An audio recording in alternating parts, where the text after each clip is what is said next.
ना मुसलमान खतरे में है, ना हिंदू खतरे में है, ना मुसलमान खतरे में है। ए धर्म के ठेकेदारों, धर्म का चश्मा उतार करके देखो, आज बाबा का संविधान खतरे में है, बाबा का संविधान खतरे में।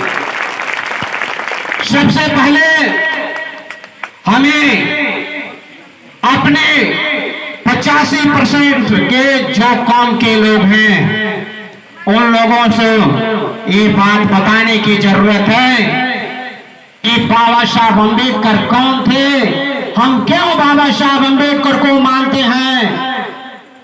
कुछ लोग कहते हैं कि जय भीम वाले लोग तो नास्तिक हैं, ये किसी देवी देवता को नहीं मानते हैं। लेकिन साथियों, मैं इस मंच के माध्यम से बता देना चाहता हूं कि बहुजन समाज के लोग और बाबा साहब के मानने वाले लोग ना नास्तिक है ना आस्तिक है। बाबा साहब के मानने वाले लोग तो वास्तविक है, वास्तविक है। जो सच्चाई बात है उसी बात को बताने के लिए आए हैं। तुम्हारे 56 से हमें डर नहीं, और एक बाबा साहब अम्बेडकर से तुम्हारी झोपड़ी जाती है। अरे जिंदा थे तभी बाबा साहब अपमान सहते रह गए और तुम अपमानित करते रह गए, उनसे डरते रह गए, और मरने के बाद भी बाबा साहब के फॉलोअर्स इतना आगे बढ़ रहे हैं कि बाबा साहब की मूर्तियों से उनको डर लग रहा है और मूर्ति को तोड़ने का काम कर रहे हो। ये बहुजन समाज के लोग, जितने बाबा साहब की मूर्ति को तुम तोड़ोगे, तुम्हारी सारे हक और अधिकार के रास्ते तोड़ करके बहुजन समाज के लोग छोड़ देंगे। हमें ये मत समझो कि हम लोग सोए हुए हैं।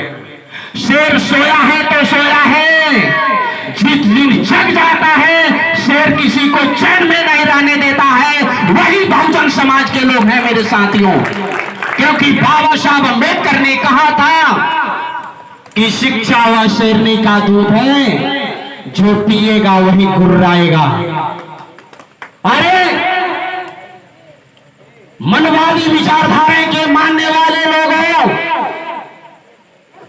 मैं खुले मंच से बता देना चाहता हूं कि अगर बाबा साहब अम्बेडकर इस देश में पैदा नहीं होते तो तुम्हारी वेद के आगे तुम्हारी घर की बहू बेटियों को एक कुर्सी नसीब नहीं होता।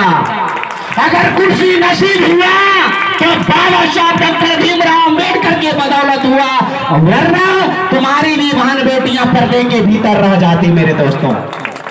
क्योंकि तुम्हारा ही शास्त्र कहता है, तुम्हारा ही वेद कहता है कि नारी शूद्रो शिक्षा नादीताम, नारी और शूद्र को शिक्षा नहीं देना चाहिए। लेकिन मैं तुमसे पूछना चाहता हूं, अगर बाबा साहब अम्बेडकर इस दुनिया में जन्म लेकर के नहीं आते और भारतीय संविधान लिख करके इस देश को सुपुर्द नहीं करते, तो क्या पंडित जवाहरलाल नेहरू की बेटी इस देश की प्रथम प्रधानमंत्री की कुर्सी पे बैठती? नहीं बैठती। तो अगर सबसे पहले अधिकार तुमको भी मिला, तुम्हारी बहन बेटियों को भी मिला, तो बाबा साहब अम्बेडकर के संविधान से तुम्हारी बहन बेटियों को मिला। इसलिए इस बहुजनों से आगे आकर के ब्राह्मण समाज के लोगों, तुमको भी बाबा साहब को अपना देवता मान लेना चाहिए। क्योंकि बाबा साहब के संविधान के बदौलत इंदिरा गांधी को प्रधानमंत्री का कुर्सी मिला।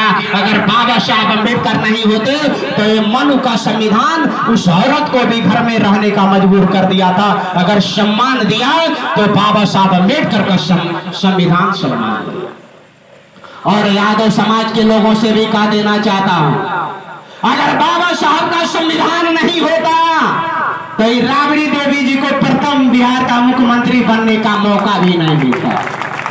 और यादव समाज के लोग कहते हैं कि कहा जय भीम कर रहे हो भाई, जय भीम तो चमार वाला लोग।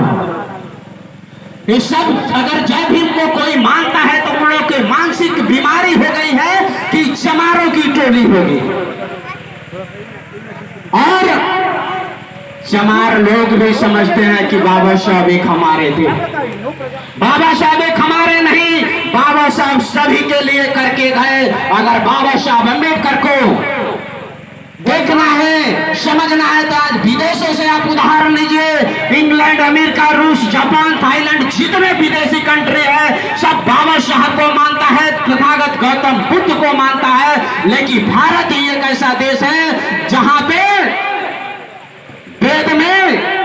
वेद के माध्यम से इंसानों में भेद बताया जाता है और संविधान से सबको एक बनाया जाता है, क्योंकि बाबा साहब अम्बेडकर की विचारधारा को पढ़ने की जरूरत है। हमें जातियों में बांट दिया गया।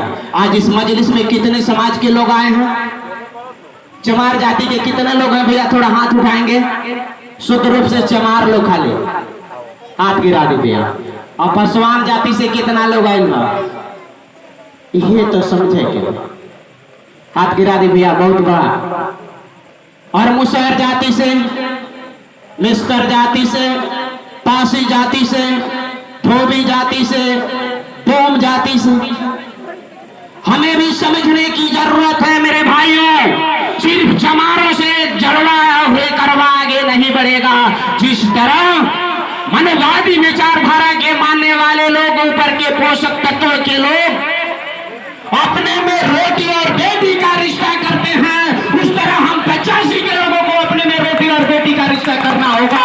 जिस दिन हम लोग समधी बन जाएंगे तो सारा बराबरी का रिश्ता हो जाएगा। तो